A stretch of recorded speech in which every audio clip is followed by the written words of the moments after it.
Hey guys, what's up? It's Emily. Welcome back to my channel if you've been here before. Today, I'm coming at you with kind of a different type of video. I've been wanting to make this for a while. I wasn't ready to make it until now. I didn't have enough of my own experience to make it until now. Today, we're going to be talking about energy and a few tips that I've really tried and tested throughout the years that are small-ish, easy, moderate adjustments to lifestyle that give you more energy. I just think this is such an important thing to talk about because I feel like our world, the way it exists today, at least where I live, it does feel like there's just so many things that have kind of set us up for failure in this department, have set us up to just have no energy. We live in a world of productivity all the time consistently, and I do think taking time to kind of take stock of where your energy levels are at is really important because that affects your mood and just your overall kind of experience of the day. What I'm about to share has really helped me throughout the years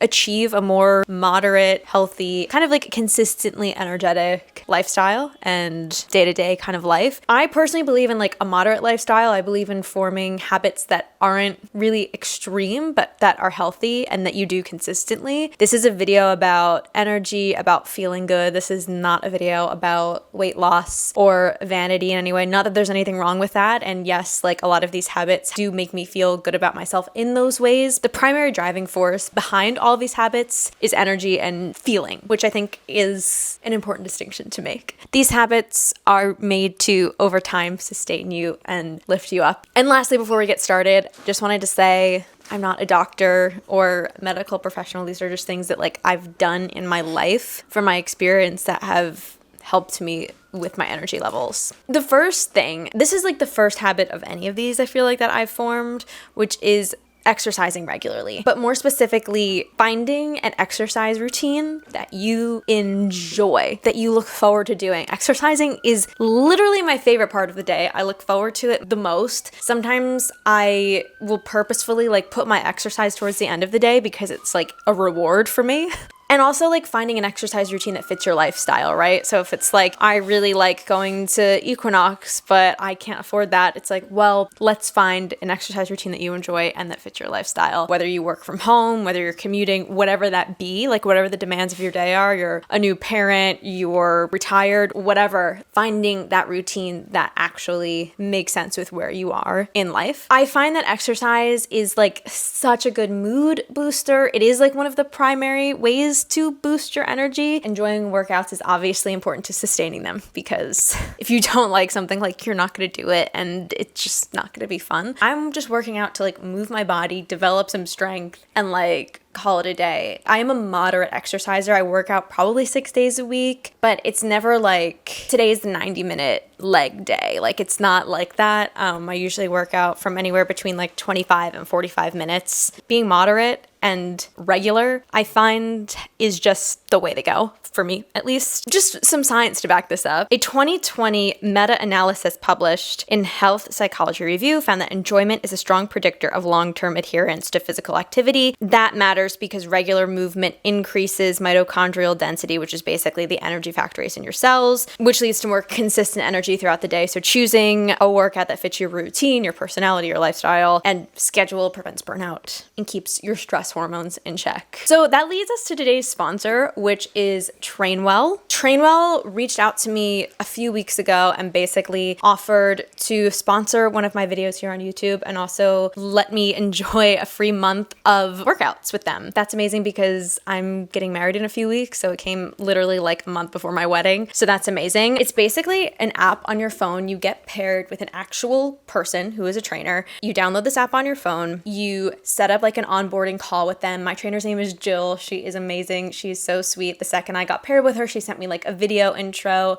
checked in with what my goals are and stuff. And then we hopped on kind of an onboarding call. After that, after she learned a little bit more about what I enjoy and what I'm looking for in my workouts, what I want to push myself with, what my goals are, my target areas, etc., she built me a workout routine essentially. So you basically have this little calendar here, and every day you log your progress. So that could mean logging body weight. You don't have to do that. You can log your energy level and your happiness level. Maybe the days that you exercise, you're happier. At the end of the workout, it'll give you a summary. It'll tell you the muscles that you used, etc. These workouts are built for you. You start the workout. These kind of like little cartoon figures will demonstrate each exercise. So I love running. So I was like, I need running incorporated. So I run 3 times a week with Trainwell. There's interval training incorporated now. There's some long distance running where I used to go out and run and not really like hold myself accountable for the time or the distance or stretching before and after, etc. Now there are certain elements to my run, even specifically, that I feel like I'm being held accountable for, whereas before I would just kind of like step out, go on a run, come back and be like, I should probably do a few weights, but no, like I just ran for like 15 minutes, so I'm not going to. And I like never stretch. So anyway, that's like one way that Trainwell has really been working for me. I think Trainwell is a really good fit for me and my lifestyle because workout time is me time. Like I have never been someone that really enjoyed classes. Like the only thing I really got out of class is the accountability aspect of like having another person hold me accountable for my workouts. And even though I do work out regularly, I'm the only person holding myself accountable for it. I like working out alone, but having another person on the other end of that, that's basically like, no, like you need to make sure that you're stretching and you need to make sure you're incorporating, some weight training to like build your muscles into this is really, really advantageous to me personally. I obviously love Trainwell because I can literally do it anywhere. My trainer is like always accessible. If I'm like, hey, like I'm not gonna have access to like weights this week, can you give me a workout without weights? Like she'll give me a body weight workout. It's just such a personally crafted experience. If you know me from this channel, I'm a reader, so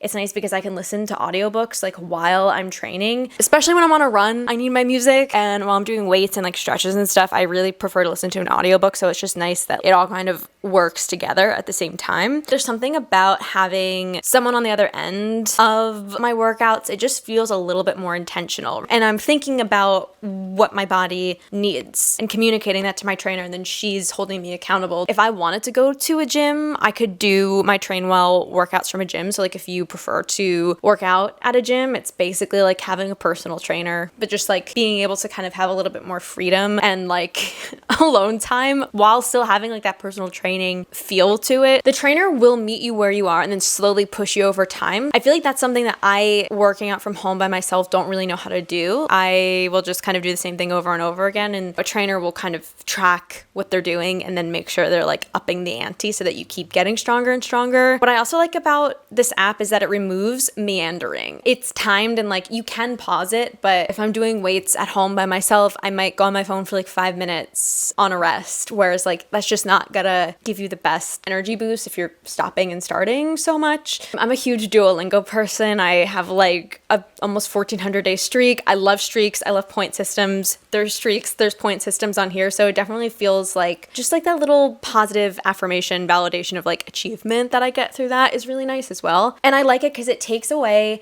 the choice fatigue of like, what workout am I going to do today? But it also maintains agencies. You can say, I don't like this for this reason, or like this makes my neck feel weird, or this is too hard, this is too heavy, this is too light. You still have a lot of agency over what you're doing, but the day-to-day kind of choice fatigue is removed, which is also like contributes to personally like my energy fatigue. It's like, oh, what do I want to do today? It's like already chosen for me. And yeah, my trainer's just also like, I love Jill. She's very personable. This week she was like, hey Emily, like what's one habit you're gonna, one new habit that you want to incorporate into this week? It doesn't have to be workout related. And so the habit, I was like, I'm gonna stay off my phone for an hour before I go to bed, an hour when I wake up, which is I'm gonna talk about later. I just thought that was really nice because there's so many times I've like wanted to do that, but again, like having the accountability on the other end makes it a lot easier. So anyway, that's Trainwell. If this kind of sounds like it might fit your lifestyle, you can click the link in my description and try Trainwell for 14 days for free and then get $10 off your first month. So I will leave that link down below. I love it so much. It's really leveled up my workouts and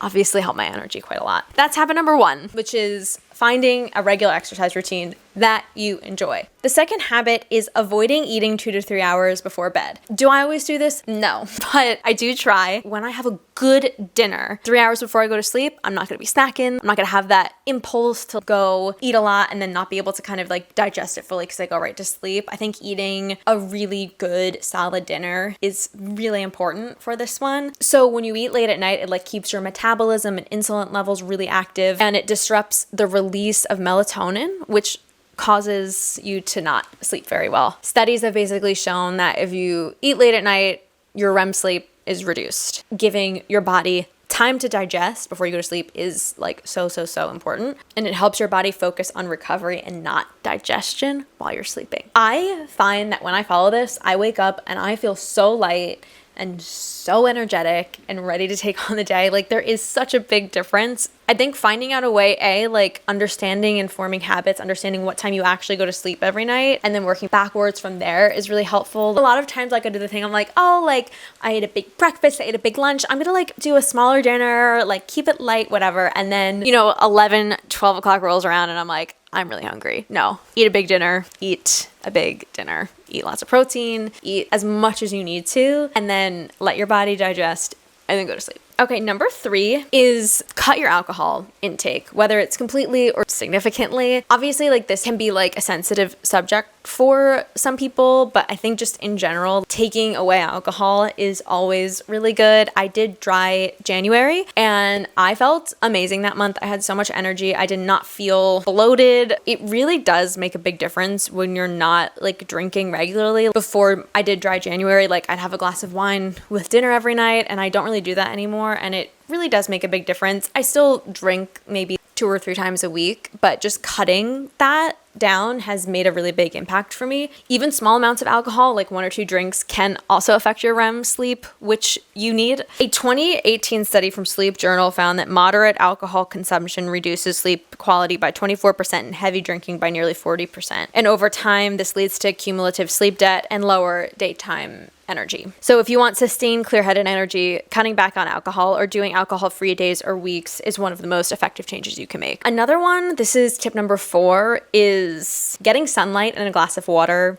first thing without going on your phone. Sunlight specifically is really important because it resets your circadian rhythm. I've read this book, I forget which one it was, but it was saying how, like, you go outside. Now, obviously don't look directly at the sun. Not getting sunlight through the window, not getting it through sunglasses, like having the sun's rays like be directly on you. There's something about that specifically going onto your eye, but again, not you like looking at the sun directly. It's like the sun's rays reaching your eyeballs without anything in the way. I don't know if I'm explaining that right. There is something about that really helps reset your circadian rhythm in a way that, like, doing that with sunglasses or like through a window, it just doesn't have the same effect. It basically helps your body stop producing melatonin, which makes you feel awake quicker. This is according to a 2022 study in Nature Communications. People exposed to sunlight within 30 minutes of waking report higher alertness and better mood throughout the day. Pairing that with a full glass of water helps rehydrate your brain and kick start your metabolism. And then skipping the phone prevents that immediate dopamine spike and stress response. So letting your body wake up naturally is such a good tip. It doesn't take long. It's like 30 minutes, hour tops. At least you'll set yourself up for success. What happens after that sometimes, you can't control. The earlier you can set yourself up for success, even if stressful things happen during the day, I feel more prepared to take them on if I've had that time in the morning to kind of wake up. If I just like crash into my day, even something that's not stressful is going to seem stressful. Okay, tip number, I think 5? Yes, tip number 5 is no phone 1 hour before bed. Sometimes I try to do even more, but an hour, as I've said, I have been letting Jill, my trainer, hold me accountable for this. Having that 1 hour before bed with no phone. It's been amazing for my anxiety. And I've also found that during the day, I don't go on my phone as much because it's not something I reach for first thing. I do think if you reach for your phone first thing, it kind of like, I think the first like 10 minutes you wake up or something, it like defines your day, I believe. So if you go on your phone first thing, you're like be on your phone the whole day. But anyway, no phone an hour before bed specifically is this next tip. The blue light obviously from the phone screen delays melatonin production, which makes it harder for you to fall asleep and stay asleep. Beyond that, the endless scrolling, which I know we all do. I do it, you do it, we all do it. It activates the sympathetic nervous system, aka your fight or flight mode, which is not something you need when you're trying to fall asleep. There's a study that found that people using screens before bed have 40% more difficulty falling asleep and 30% shorter deep sleep durations. So even if you can fall asleep after you're on your phone, it's like the quality of your sleep could be not as good. And when you cut the phone use at night, you're allowing your brain to enter the parasympathetic state, which is essential for the kind of rest that you need to fuel your next day. I also find personally that giving my brain an hour, and maybe this is all related to the scientific thing I just said, but like in like more kind of colloquial terms here, I find that when I have space for my phone an hour before bed, all of the loud thoughts that I have about processing my day, I'm gonna hear during that hour, as opposed opposed to like when I put my phone away and I'm in my bed and I'm now deciding to go to sleep. It gives me time to process the day so that an hour later I can go to bed and like my thoughts are at least a lot quieter, if not like totally silent. I think if you're just on your phone, then you're like, oh, I want to go to bed. It's like, oh, the day, haha, there it is. Having silence, like I'm a huge audiobook listener. That hour before bed, having silence in my brain, giving myself a little quiet time to hear my own thoughts is really, really good and really decreases my anxiety as well. The day gets busy and the demands of the day get really distracting. And when I'm not intentional about my food, thinking about when I need to eat, if I'm hungry, just asking myself, am I hungry right now? Okay, what does my body need? I don't eat as well, I don't eat as often, and then, you know, when it comes time to eat, I'm just throwing something in the microwave that I don't even want. So making sure that like eating is a priority and that you are checking in with yourself and like being mindful about what you're giving your body to fuel it, I think is really, really, really important. Eating when I'm hungry and also not eating when I'm not hungry makes a really, really big difference in my energy levels. And it does require a constant check-in of like really asking myself, am I hungry right now? Whatever the answer is, like giving my body what it needs. I know that sounds like a really simple concept, but I think the day is so demanding. It just gets away from you. I mean, like, I can't tell you how many people I've worked with and for, and even including myself, that it's just like, oh, 5 o'clock rolled around and like, I haven't eaten anything. I think it's just talking to my body, learning how to listen to it and giving it what it needs is really important. And it sounds like a simple thing, but I think it is something that you have to consistently practice. When your eating habits are erratic, your energy levels follow suit. Skipping meals or eating too quickly confuses your hunger/fullness hormones, causing energy crashes, irritability, and brain fog. Mindful eating, actually chewing your food, avoiding multitasking, and eating at regular intervals. It's been shown in the Appetite Journal to improve digestion and stabilize blood sugar. Consistent eating helps avoid the blood sugar roller coaster that causes fatigue, and more importantly, being present with your food activates the parasympathetic nervous system, your rest and digest mode, which boosts nutrient absorption and energy production. The seventh thing that I do that I recently started doing, my sister is a nutritionist and she recommended this on her Instagram page. You should give her a follow at A Rose Wellness Mama. I'll leave her link in the description. I love a bagel for breakfast. A few weeks ago, I saw my sister post this thing on her Instagram and I was like, oh, okay, I'm gonna start every day. This sounds so gross, but I love it. You just have to find stuff that you love. I will eat lentil soup. I feel incredible. I have lentil soup and like carrot juice, which sounds really stupid and like really kind of like, oh, okay, oh, you have lentil soup and carrot juice for breakfast every morning? Yeah, I'll believe it when I see it. But I really do, and it is amazing. And I also will have a bagel. I'll just have it later in the day, but giving my body that fuel and like really healthy, vitamin heavy, protein heavy food first thing, it's like totally game changing. The first thing that your body takes in the morning, it absorbs like the most. I love bagels. Like I am never gonna be like, no bagels for me. My mindset is all about moderation and like incorporating habits that are healthy but also like not restrictive. And so it's like I'll have a bagel at like noon. It's just not the first thing that I eat. Obviously, this next one, this is tip 8, I believe. We all say it. It's obvious, but drink water. Find ways that you will feel inspired to drink water throughout the day, i.e. getting a cup with a straw. Like, I think it's scientifically proven that if you have a straw, like, you will drink more water. Even mild dehydration, as little as 1% fluid loss, can decrease energy, brain function, and mood. Your cells need water to produce ATP, your body's energy currency, and blood volume drops when you're dehydrated, making your heart work harder. A 2012 study in the Journal of Nutrition showed that low hydration levels impaired concentration, caused headaches, and decreased subjective energy. A good rule of thumb, drink a glass of water first thing in the morning, which we've talked about already, then sip throughout the day, especially before meals and after workouts. Don't wait until you're thirsty. By then you're already behind. A lot of people say like you're not hungry, you're just dehydrated. When I am hydrated, it's like very clear what my body needs in terms of like fuel and nutrition. Okay, tip 9, which is less kind of health nutrition based and more mentally, do your most stressful task first. You look at your to-do list, be like, what is the thing I'm dreading doing today? and just do that first, I promise you, your energy for the rest of the day will be so much better than if like the entire day you're just like, oh, I still have to do this. Oh, I still have to do this, but no, I'm gonna do that later. I'm gonna do this first. I'm gonna do that thing I don't want to do later. The whole day you're just gonna be dreading doing that thing. Do it first, get it out of the way. It's harder to think and dread about doing the thing that you don't want to do. It's harder to do that than to actually just do it, I believe. So this is known as eating the frog, which is a strategy supported by behavioral science.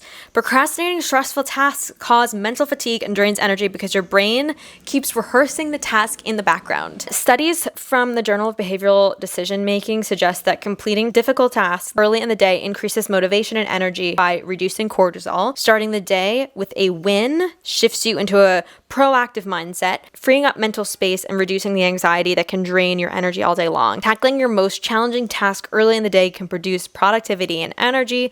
Completing significant tasks provides a sense of accomplishment, furthermore, and can enhance motivation and focus for the rest of the day. This approach helps prevent energy drain from prolonged stress or procrastination. I mean, that makes so much sense to me. Like, I can't even describe how good it feels mentally knowing that that thing is done and that I am done with it and I can like move on with the rest of the day. I think it just requires you to really look at that list and be honest with yourself and do the hard thing first, if you can. The last tip I have is move consistently throughout the day, especially today when we're all on our computers. You know, a lot of us have jobs where we're just sitting at a desk all day.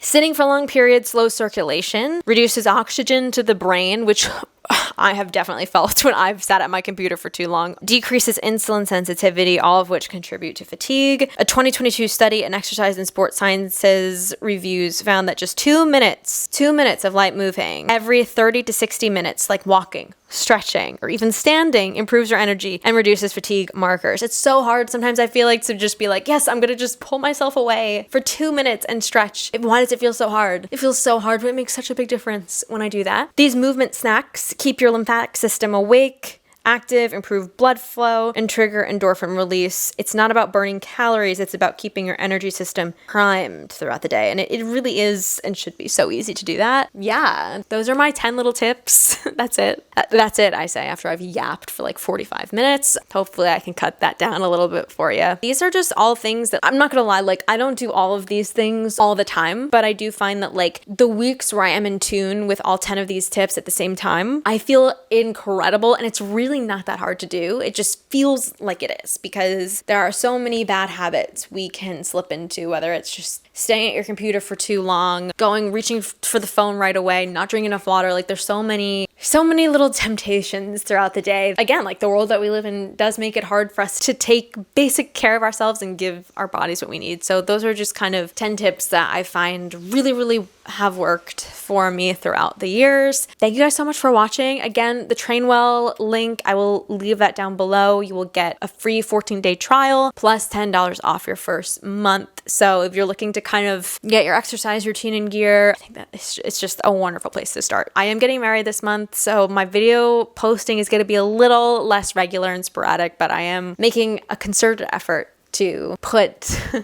time and energy into this channel as much as I can. And then after I get married, things will kind of hopefully go back to a more regular 2 video a week schedule. So thank you guys for bearing with me. I hope you guys have a wonderful week, wherever you are, and I will talk to you soon.